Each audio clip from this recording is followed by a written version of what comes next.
আল্লাহর হাবিব মদিনাতুত তাইয়্যিবার সকালবেলা রাস্তা দিয়ে হাঁটছেন। একজন আনসারী তাগড়া টকবকে যুবক সাহাবীর সঙ্গে আমার নবীজির দেখা। ওই সাহাবীর নাম হারিস ইবনে মালিক, কোন রিওয়ায়াতে তার নাম আসছে হারিস ইবনে মালিক আল আনসারী। নবীজি তাকে দেখে প্রশ্ন করলেন, কাইফা আসবাহতা ইয়া হারিসা? ও হারিসা, তোমার সকালটা আজকে কেমনে কাটলো, কেমনে সকালটা পার করলা বলো। সাহাবী প্রিয় রাসূলের সামনে বলে ফেললেন, আসবাহতু মুমিনান বিল্লাহি হাক্কা। ইয়া রাসূলুল্লাহ সাল্লাল্লাহু আলাইহি ওয়াসাল্লাম, আমার সকালটা একজন প্রকৃত ঈমানদার হিসেবেই কেটেছে। সুবহানাল্লাহ পড়েন। এই কথার লোড কত! যেই রাসূল হ্যাঁ বললে হালাল হয়ে যায়, না বললে হারাম হয়ে যায়। তিনি কারো দিকে ইশারা করে উম্মত বলে পরিচয় দিলে জাহান্নাম থেকে ওই ব্যক্তি মুক্ত হয়ে জান্নাত তার জন্য ওয়াজিব হয়ে যায়। সুবহানাল্লাহ পড়েন। নবীজি বললেন, উনজুর ইলা মা তাকুল। ও হারিসা, তুমি কথাটা কি বললা একটু ভেবে দেখো। আমি রাসূল দাঁড়ানো আমার সামনে, তুমি নিজের ঈমানদার দাবি করলা, তাও খাঁটি ঈমানদার। ফাইন্না লিকুল্লি কাওলিন হাকিকা। প্রত্যেকটা কথার একটা সিগনিফিকেন্স, তাৎপর্য আছে, যথার্থতা আছে, গভীরতা আছে, মূল কথা আছে। তুমি কি বোঝালা বলো।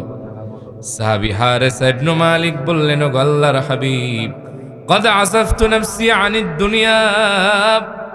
আমি বুঝিয়েছি আমার অন্তরটা দুনিয়া থেকে পাক হয়ে গেছে। আমার অন্তরে দুনিয়ার কোনো আকর্ষণ নাই, দুনিয়ার কোনো মায়া নাই, লোভ নাই, হিংসা নাই। এই অন্তরে আছে আমার রব আল্লাহর জন্য সীমাহীন ভয়, আর তার হাবিবের জন্য অফুরন্ত ভালোবাসা। নবীজি বললেন, ও প্রিয় হারিসা, কেমনে তুমি তোমার অন্তরটারে পাক বানালা আমারে বলো। সাহাবী হারিস ইবনে মালিক বললেন, ওগো নবীজি, মানুষ যখন ঘুমিয়ে গেছে, আমি দাঁড়িয়ে দাঁড়িয়ে নিভৃতে তাহাজ্জুদের নামাজ পড়েছি রাতের পর রাত, আর দিনের পর দিন আমি আল্লাহর ভয়ে রোজা রেখেছি। এই দুই কারণে আমার অন্তরটা পাক হয়ে গেছে। শুধু পাকই হয় নাই, আগে যদি আমি আকাশের দিকে তাকাতাম, শুধুমাত্র আকাশের চন্দ্র সূর্য নক্ষত্রগুলি দেখা যেত। ও নবী, এখন যদি আমি আকাশের দিকে তাকাই, ফাকান্নী বি আরশ রাব্বি বারিসা, এখন আসমানের দিকে তাকালে সরাসরি আল্লাহর আরশ পর্যন্ত দেখা যায়। শুধু তাই নয়, আরো আছে, ওয়াকান্নী আনজুর ইলা আহলিল জান্নাতি ইয়াতাযাওয়ারুনা ফিহা। এখন আকাশের দিকে তাকালে একজন জান্নাতি আর একজন জান্নাতীর সাথে মোলাকাত করে, জিয়ারত করে, কথাবার্তা বলে। ওই দৃশ্যটা আমার আল্লাহ আমার দুইটা চোখে আমার সরাসরি দেখিয়ে দেয়। জাহান্নামে মানুষের যন্ত্রণা, আযাবের চিত্র আমি দেখতে পারি। আল্লাহর হাবিব বললেন, আবসারতা ফালসাম। হারিসা, তোমার বাসারাত হাসিল হয়ে গেছে, তুমি তো এখন আর চর্ম চোখের পাওয়ারে দেখো না। ইমানে মোকাম্মাল হওয়ার কারণে আল্লাহ তাআলার বিশেষ সাহায্যে নূর দ্বারা দেখতে পাও। সুবহানাল্লাহ পড়েন। ফালসাম, ইস্তিকামতের সাথে স্ট্রেইট এই জায়গাটাকে ধরে রাখো, বুজুর্গি যেন আবার না চলে যায়। হারিসা, জায়গাটা যেন নড়বড় না হয়ে যায়।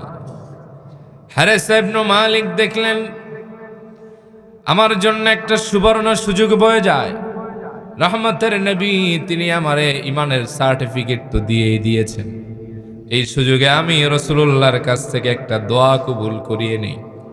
হারিস ইবনে মালিক বললেন, ও প্রিয় রাসূল আমার, ও আল্লাহর হাবিব, আপনি আমার জন্য একটু দোয়া করেন। নবীজি বললেন, ও হারিসা, কি দোয়া করলে তুমি খুশি হবে, কি দোয়া তোমার চাই বলো। হারিস ইবনে মালিক বললেন, ও আল্লাহর হাবিব, দীর্ঘদিনের তামান্না, জল্পনা কল্পনা, আমি শহীদ হতে চাই। ও আল্লাহর হাবিব, আপনি আমার জন্য দোয়া করেন যাতে আল্লাহ পাক আমাকে শাহাদাতের মওত নসিব করে দেয়। ফাদআ লাহু রাসূলুল্লাহ সাল্লাল্লাহু আলাইহি ওয়া আলিহি ওয়াসাল্লাম। আল্লাহর হাবিব তার জন্য দুহাত তুলে দোয়া করলেন, আল্লাহ, আমার হারিসা শহীদের তামান্না হৃদয়ে জমা রেখেছে, আমি দোয়া করলাম তারে তুমি শহীদ হিসেবে কবুল করে নাও। প্রিয় নবীজি, দোয়া করলে বরকত বাড়ে নাকি কমে? কম কম বাড়ে নাকি বেশি বেশি বাড়ে? একবার দোয়া করলেন, আল্লাহ মদিনাতুত তাইয়্যিবায় বৃষ্টি নাই, বৃষ্টি দেন। রহমতের নবীর দোয়ায় রাস্তাঘাট মদিনার বৃষ্টির ছোটে তলায় গেছে। রিটার্ন দোয়া করা লাগছে, আল্লাহ এবার যদি থামান তাহলে আমার মদিনার মানুষের চলাচলটা সুযোগ হবে, সুন্দর হবে। সুবহানাল্লাহ কইবেন না? রহমতের নবী দোয়া করলে সেখানে আল্লাহ বরকত বাড়িয়ে দেয়। সুবহানাল্লাহ কইতে মন চায় না? আল্লাহর হাবিবের দোয়া মঞ্জুর হয়ে গেল। সাহাবী পরবর্তী যুদ্ধে অংশগ্রহণ করলেন। ওয়া আউয়ালু মান উস্তুশহিদা, ওই যুদ্ধে সে প্রথম শহীদ হয়ে গেল।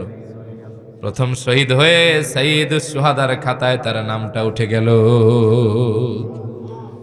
বাকিটা বুখারীর বর্ণনা।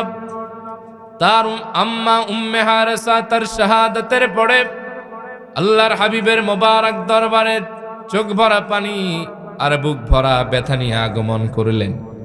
কেঁদে কেঁদে নবীজিকে বললেন, ও প্রিয় রাসূল আমার, আমি এটা কি শুনলাম, আমার হারেসা নাকি শহীদ হয়ে গেছে। আপনি তো জানেন এই সন্তানটার আমি কত ভালোবেসে লালন পালন করেছি, যারে না দেখলে আমার হৃদয় প্রশান্ত হয় না, যার কথা না শুনলে আমার কলিজা শীতল হয় না।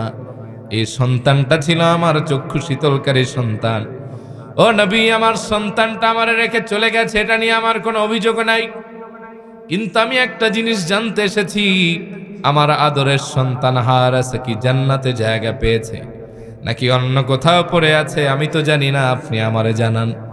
ওগো আল্লাহর হাবিব, কথা দিলাম যদি আমার সন্তান জান্নাতে থাকে কোনোদিন কাঁদবো না, সবর করে জিন্দেগিটা পার করব।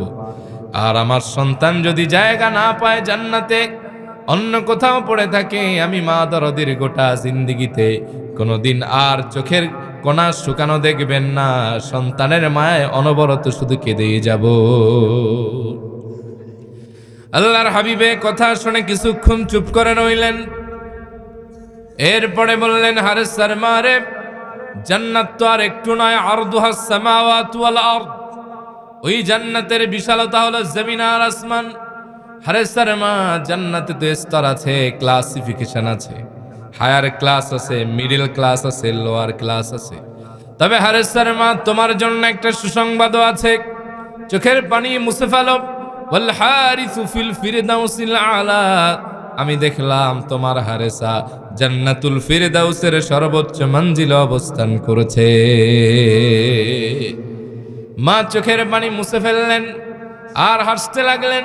বললেন, ওগো নবীজি, ওয়াদা করলাম, কলিজা শীতল হয়ে গেছে, জিন্দেগিতে আর কোনোদিন সন্তানের মায়ায় কাঁদব না। তাহলে তাহাজ্জুদের নামাজ সম্মান বাড়ায় নাকি কমায়?